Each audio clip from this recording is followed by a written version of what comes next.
And here's what it is. Fear God and keep His commandments, for this is the whole duty of man. This is your responsibility of a person, to fear God and to keep His commandments. And so throughout our school year in chapels and in our classes, we're going to be focusing on this idea so that we as a school and as classes and as teachers and as students truly seek to honor God in everything that we absolutely do. So into the school stuff then, the primary hub of all of our information goes to Sycamore. Now, those of you who've been here before understand and know this. Some of you kind of forget a little bit here or there of all the things that Sycamore can provide. But you can see them listed up there. Obviously, being able to communicate with your teacher, being able to get all the information about your student. We know, by the way, how often you tap into it. It's in the program. Some of you are diligent at it. Others of you, I don't think you've ever opened it. But that's okay. That's for you guys. You can order your lunch directly. You can pay your school bill. All the handbooks and announcements are all listed in there. It is by far the hub of information, and you need to make sure that you're familiar with Sycamore. Now, one of the things that it is able to do is you're able to pay your bill, be able to pay your bill, you're able to put money on your lunch account. And so if you kind of look up here, you'll see this is an outlook of it. This guy graduated. He looks about the same, but it's only been a couple of years. But on the left-hand side over here, there's a statement over there as far as the accounting summary is concerned. And if you push that button over there, you're going to be able to add a payment method. So you go in there and you can see, it's kind of tiny, I realize, trust me. You can put your credit card information there, and it's going to list right there the payment option that you just placed in there. Once you put that payment option in there, you're going to be able to go in and you can do lots of things. You can pay various things. These little green buttons are making payments, so you can click on that, and then it bumps to this, where is it coming from, and you can put the amount of money on there, pay the bill, pay your family bill, put it on your cafeteria account, whatever is necessary. So it's very easy for you to kind of keep up to date. So when Mrs. Stoff sends you a note that your lunch account is down to $1.22, now you may need to put some money on it so it keeps ticking out of that. Lunch accounts work this way. Once you get down to zero, we will not let your child starve, but we won't let them continue to charge into that. All right, and so we'll make sure they have something, but as far as the full meal is concerned, they can't purchase that once that account goes under zero. So this allows you to kind of keep up with that. Another thing that we do as far as just a fundraiser, and this is what's called Raise Right. This is an option to you. Now, when you come to school and we check in, I tell you this program really is here to benefit you. We use it as not a fundraiser for ourselves, but really to kind of to help you. So the financial split of the profit is 60-40, with you getting 60% of the profit and us keeping 40% of it. All right, and that helps us pay for the things, and does help a little bit, obviously, around the school. So if you go to Raise Right and you plug in that information, I think that information is probably in your packet, you're going to be able to tap it into Bay City. So when you purchase something, that profit comes immediately to the school. We divvy it up, and then twice a year we kind of make sure that you get your money put into your account. If you want it as cash, we'll give it back to you as cash, because that 60% is your money and it belongs to you. So the screen looks a little bit like this. And so over here, it kind of put in your, that code goes in there. All right, and then you can see shopping a variety of items that are available. So what happens to come to the screen, you got Home Depot and Ultra, which I go there all the time. Obviously, Best Buy, Quick Trip, Walmart, all those things are in there, all right? So you'd be surprised of all the things that are available in there. So you kind of click on it and you can put it and pay. And so this is your wallet. It tells you all the cards that you happen to have in there. Now, if you notice this from the last couple of years, that's the same one that's been there. So I've actually done more than is up there. But you can go in there and you buy the card, and it puts it up there, and you're able to kind of determine, see how much money is left on each of these things. Secondly, then, you can put it on your phone. You can download the app to your phone. And this is convenient because for 29 cents, you can purchase anywhere from, $10 worth of script to thousands of dollars of script on your phone. It's always the 29-cent charge, whether you buy a little bit or a lot. So if you're out and you're at Home Depot and you decide to purchase something, you can plug in that, buy the script amount right there. It takes it out of your checking account directly out of there. We have nothing to do with that. And then you're able to kind of purchase the item. It usually takes a matter of 15, 30 seconds to be able to load that up and participate in that. So you can see the screen, there's the wallet as it's comparable to the other one. Then you can click on this, that's an e-card, so you touch that, they'll scan it, and off you go, and you're ready to purchase things. Now again, I'm doing this and bringing this up not because it's available for us necessarily, but because it is a benefit to you, so we want you to kind of take advantage of that for your own selves. All right, moving along. This may be like a world record. I feel like I'm on world record pace right now. Some of you are sitting there thinking, man, the guy's going fast. Or maybe you're going slow. I don't know. If you remember, 1 year ago, we had this up on the screen. And if you look out there, a lot of that is done. It doesn't look exactly like this yet. For example, the field is not there. It's just a muddy wasteland right now. And if you've seen that, it's wide open over there.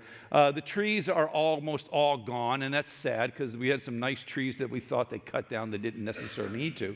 But the parking lot has been repaved, and this driveway is now available to be used. So those of you who have labored and have had your patience tested over the dropping off and picking up your children because of that intersection right there, hopefully that's going to be alleviated. It's alleviated two ways. One, the school next to us is closed, so that congestion is gone, and we're going to do this in a one-way setup to make it easier kind of coming in and going off. And so hopefully a lot of that will be eliminated, and it should benefit you a lot. All right, here it is.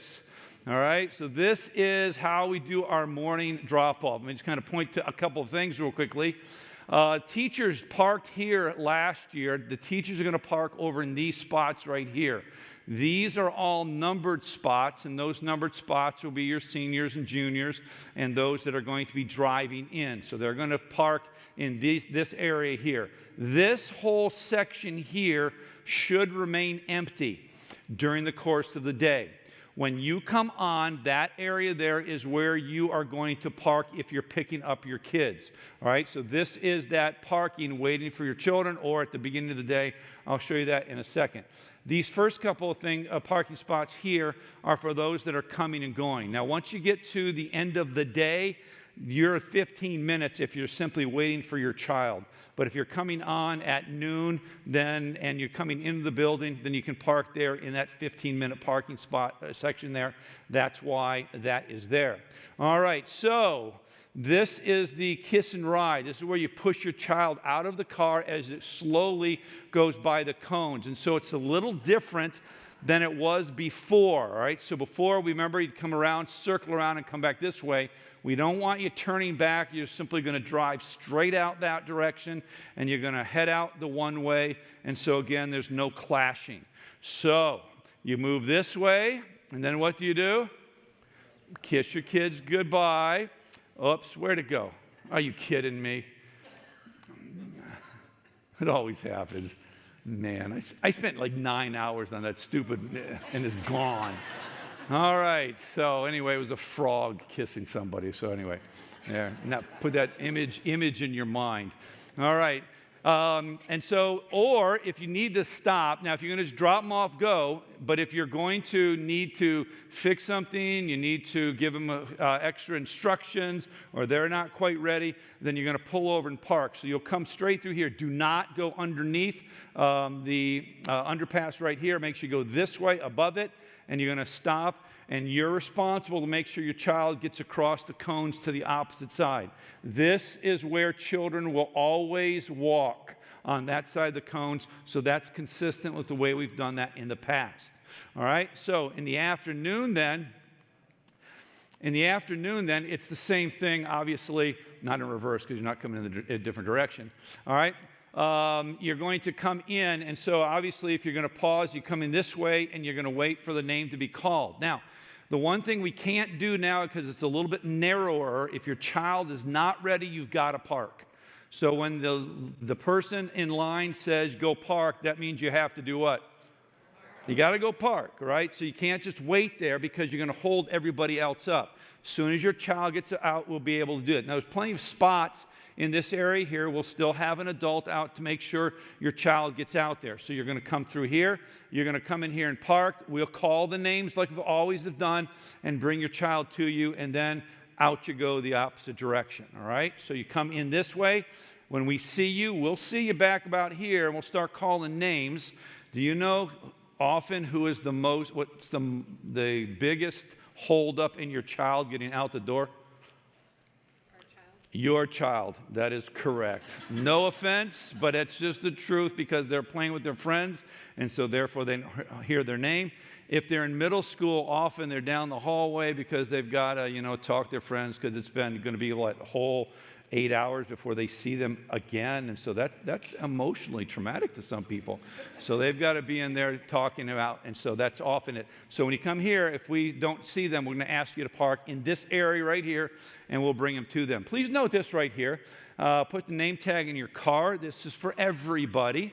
There are some of us in our school family that think that doesn't apply to them, but it really is hard for us to keep things moving if we don't know who the person is coming up. And so keep that card in there. We'll look for it. I'll go like this. If you see me out there, I'll do this, and that means show me the card, all right? Because that means to us that we know that you have given that person the authority or to be able to pick that child up. All right, so if grandma's coming, give them that so that they know coming through, and we'll be able to move things off. It's a good system as long as everybody follows the same idea or same rules on that. All right, actually, before we get to this, I'd like to introduce our teachers to us, to you, not to me, I already know them. And so I want to have them stand up based upon the number of years they've been here. All right, and so so you're sitting on the floor. 3 of you at least, right? Let's see. So if you've been here more than 10 years, if you would stand up, please. If you've taught here more than 10 years. So over on my right, we have Pastor Dave. He's the church's counseling pastor, and he teaches senior high Bible. This is my wife, Shelley, in the rust-colored shirt. She is a high school English teacher. To her right is Tiffany Anderson, and she is our kindergarten teacher. Right here we have Amy Hager. She teaches in our middle school. In the back right there is Tara Hinsey. She teaches also in the high school. And is that everybody? All right. In the back, you can't see them perhaps. If you look through this way, you have Mrs. Linda DeGroat. She is our school registrar. She's been here more than 10 years. And Paula Stoff, and she's our, she's waving. She's our financial person, and then Carissa Owens, she helps out with yearbook and also is our church secretary. All right, so if you've been here between 5 and 10 years, teachers, 5 and 10 years. Part of the reason I'm doing this, I want you to kind of see the longevity a lot of our people have had. This staff has been with me now for a good while. The mark of a good, solid school is a number of staff people that have been here for a number of years. And I praise the Lord for that. And I told them that last week. I don't say it very often because it goes to their head, you know what I'm saying? All right, I'm going to go over here because this is an easy one. This is Kelly Hawkins. She teaches our high school science department. Raise your hand one at a time so it'll be easier for me. All right, so Jamie Gleason, she's our first grade teacher. Over here on this side is Molly Offer. Molly does a splendid job of doing a whole bunch of different things. She's in charge of our resource department, part in music, and teaches English classes and many things. You two can sit down. All right, and then in the row there to the back, we have Marilee Strutz. She's our second grade teacher. Her aide then is Sarah Ray. She's also our art teacher. Then we have Kelly Luther. She teaches elementary music, some high school music, and a couple of classes. To her left then is Brandy Kazmierek. She's been with us now, it's been 5 years? 5 years, excellent. And she is an aide in the pre-K program. And then Kathy Schmidt has been an aide, teaches now, done a lot of different things, kind of settled down in a groove where she is. She is our 4th grade teacher. You ladies sit down. Hello. And revealing the guy in the back, that's Aaron, Pastor Aaron Lichtenwaldner. He is our church youth pastor, among and many other things, and he also teaches high school Bible. All right, thank you very much. So that brings us to the first 1 through 4, I guess. Whoever's left, stand up. All right, whoever's left. All right, very good. All right, so over here, this is Lilia Zolotov. She is our do everything, keep things clean, and just is fantastic in that. Thank you very much. I call your name, go ahead and sit down so we can. Then back we have the Moraleses. So we have Manuel Morales. He'll teach our Spanish program. To his left is his wife, Pam. She is our 3rd grade teacher. Behind them then is Emily Kunze. She is an aide for the 4th and the 5th grade. This is Amanda Mosh. She is our 5th grade teacher. And how long have you been here, Amanda? This is my 4th year. 4th year. Excellent. One of the new teachers we have is Tara Mitchells. She has taught. She's a pre-K teacher. She had taught for a number of years, and then she sat out while she had her family. And so now she's coming back because her youngest boy is finally able to be in school. So we're excited about that. This is Vanessa Pritchard. She is our high school math teacher. In the back then is Teddy Kincaid, athletic director, and he does PE classes and a variety of athletic directing and those types of things. All right, have a seat, please. Over there, the taller of the gentlemen is Noah Hudson. Noah is the kind of the baby of the group. This is his first year. He graduated from Maranatha Baptist University, and this is his first teaching opportunity. He'll be in our middle school. Then we have Jessica Phillips. She is new to us this year. She's been teaching for 13 years, and she in 2 different places in Florida and in North Carolina. And she will be helping out in student activities and also middle school history. This is Vanessa. The thing that caught my mind. I know that's wrong. Tiffany Jeremiah. This is Tiffany. She is a middle school math teacher. She's the one who goes overseas during spring break and gets stuck there. So we have snow days, and she's on the beach at the Cayman Islands last year, but we're not going to let that happen this year. Katie Hayward is my secretary, our school secretary. This is her beginning her first full year. She came on part-time, not halfway through the year last year. Next to her then is Andrew Felber. He is our band and music teacher, also teaches Bible, and I think teaches Bible this year. And then we have Olivia Odell. She is our kindergarten aide here all day.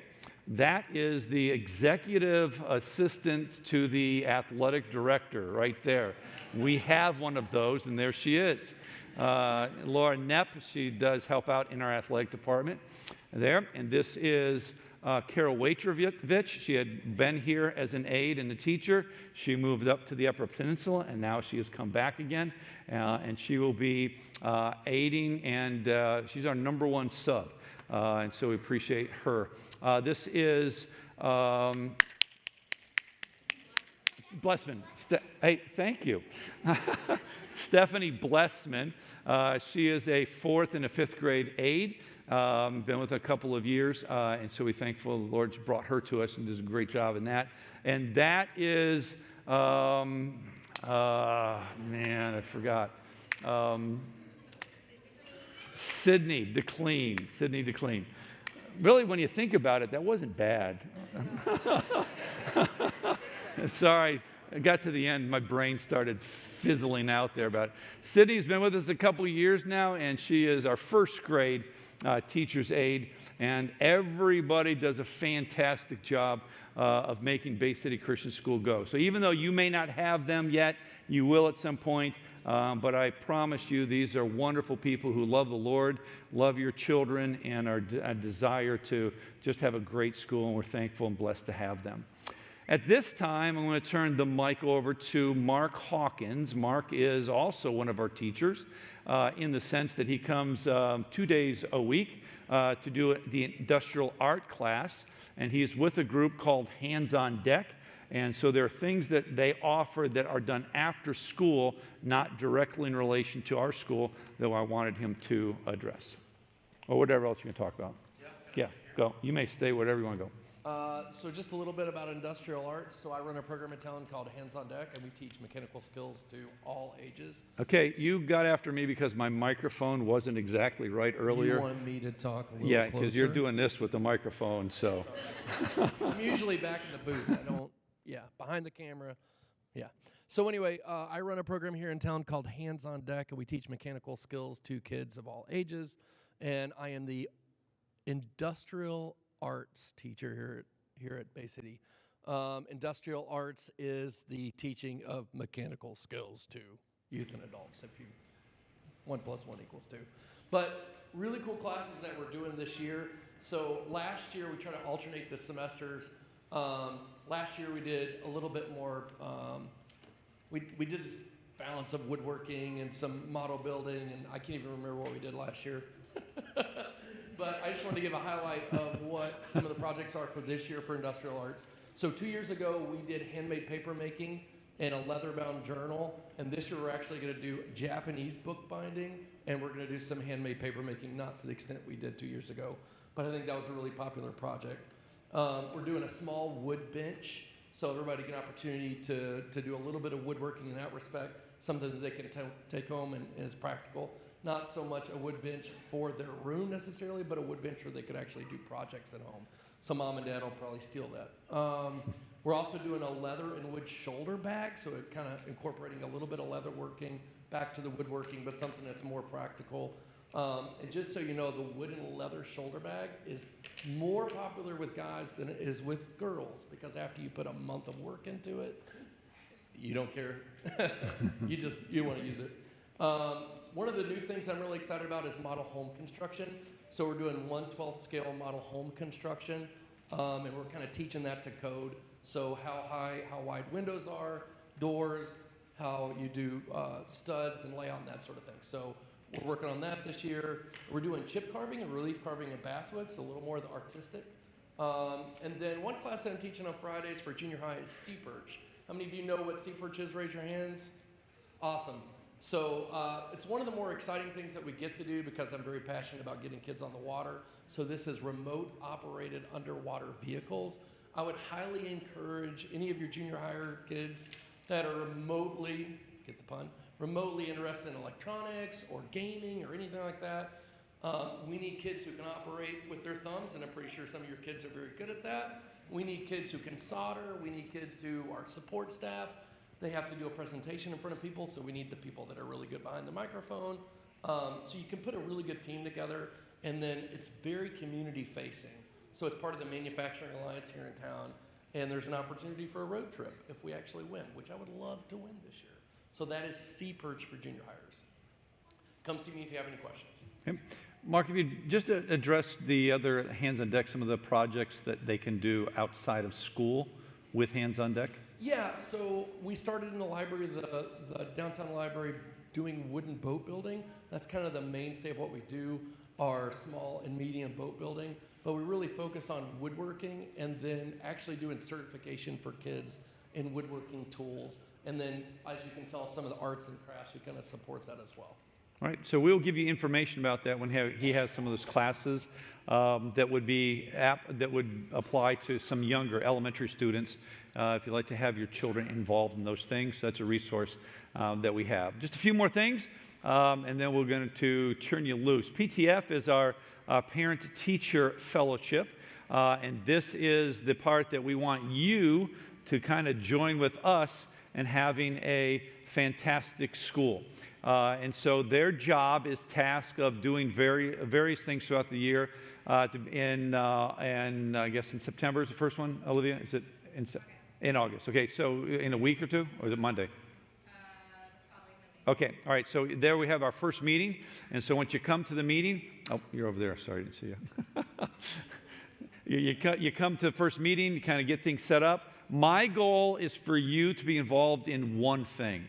And if you can kind of be involved in one thing and kind of spread it across the room, your family is doing this activity or that activity, that would be just a fantastic help for everything. And so it's beneficial to our teachers, it's beneficial to your students, and it just creates a tremendous school climate here to have an involvement, interaction between the faculty and the parents, and then obviously how it addresses the school. So you'll get more information about that. Please make sure you let us know. This year, saw it in your packet and sent information out, is in the banner, about the Spiritware store. This is the first year we've done this, and so you have in there a code as far as takes you to our store that you can purchase things. The dress code is the same. All right, so you may see something in there that you look at and say, oh, this is nice, I want to buy this to wear to school. We don't want you wearing Bobcat pajamas to school, all right? So that's not part of that. So the dress code hasn't changed in that, but there are different kind of options that might be available for you in that. And so take advantage. Now, they've told us that they will do periodic sales through the course of the year. The nice thing about this is they fill the order up and then they send it directly to you. And so it should be a little bit more efficient than what we did last year. I would love to have your comments on it. All right, so what your opinion is, we'd like to know as far as we move from one year to the next. So whether you send it to me or just tell Katie in the office, but let us know what you think of it so we can make some decisions and judgment as we go from 1 year to the next. Mentioning the Bobcat banner, this is the information you got to read, right, Jim? Okay. Look how rewarding it is, all right? Not only is it rewarding that you get a $10 gift card, it's just good for your soul, all right? So as you read it, you know what's going on. You just feel more comfortable with life in general. It'll rain less. The sun will shine brighter as you read the Bobcat banner. All those good things will happen to you. Trove is a new thing for the 7th through 12th graders. Trove will be the online platform for our textbooks. So I'm just kind of pointing this out because it's going to be different than it was last year. So give us a couple of days if there's any kind of glitches as we make the transition in. But it's going to look a little different. We feel it's a better system than we've had before, and we're looking forward to the variety of things that this will offer our students in some of our classes. Not all the classes, but that's a part of that. So it's just so you're aware of the change in that. And thirdly, and lastly then, is middle school and high school electives. You were sent an email with a link to a form that you can put your choices for your elective classes. If you've not done that yet, I need that tonight, because tomorrow my goal is to kind of sit down and organize that and put kids in the various classes so that Wednesday we're ready to roll with those. So if you don't have yours turned in, guess what? Where you go in the queue? On the bottom, all right? So it's likely you will not get what you want if I don't get that. So I'm not trying to be mean, just need to make sure you turn that in. All right, the next announcement you've all been waiting for, and this is the one where I will be a very popular person in school because of this. Sarcastically spoken. I have done a little bit of research this summer about cell phones.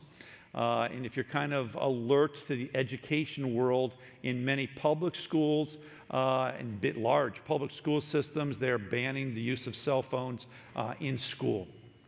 Many of these are banning them just in classes, some of them banning them completely from school. And the whole idea is that it has become a huge distraction. I read one article of a person who, 10 years ago wrote about how fantastic cell phones are going to be in the class, and now he's kind of recanted all of that as far as his thinking process is concerned. Our goal and objective is obviously to provide a great education. And I believe we've gotten to a point where the cell phones are a distraction to that. The amount of time young people are on them outside of school is up to you as parents and how you want to do that. But what's happening is it's coming into school. And although they may be in their lockers, the first thing they do, they leave their room and they're headed to their lockers to be able to catch up with stuff. It's still a distraction as far as what they're trying to learn, what they're trying to do in class. So this year, we are implementing from kindergarten all the way through 12th grade, a no cell phone policy. So what do you do if you have a cell phone?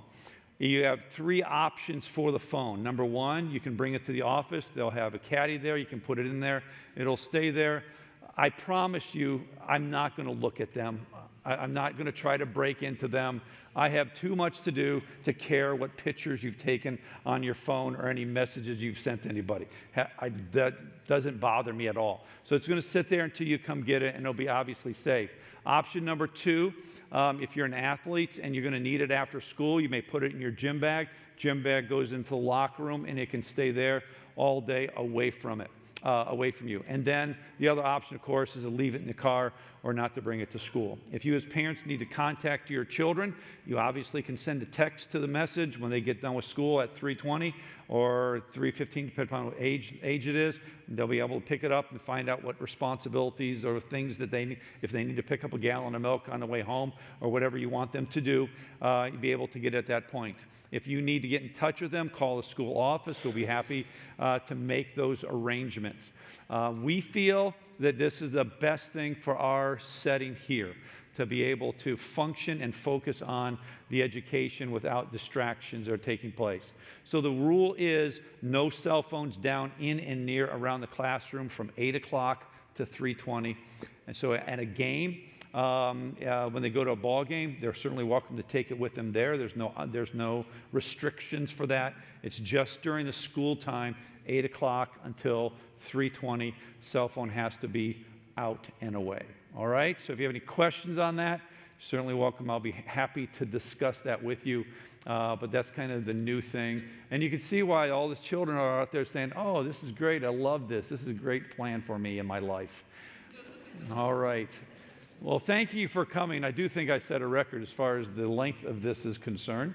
And so appreciate you coming. Thank you for you and your families and having them involved in Bay City Christian School. Your interaction makes this a fantastic place, and we're grateful for all of you. The teachers, I'm going to let them get up and leave right now. They're going to head to their classrooms.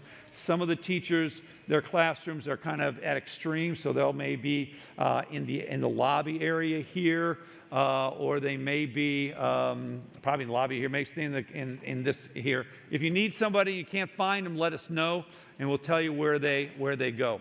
As a general rule, the elementary classes are this way, down this hallway, except for middle school math and middle school English.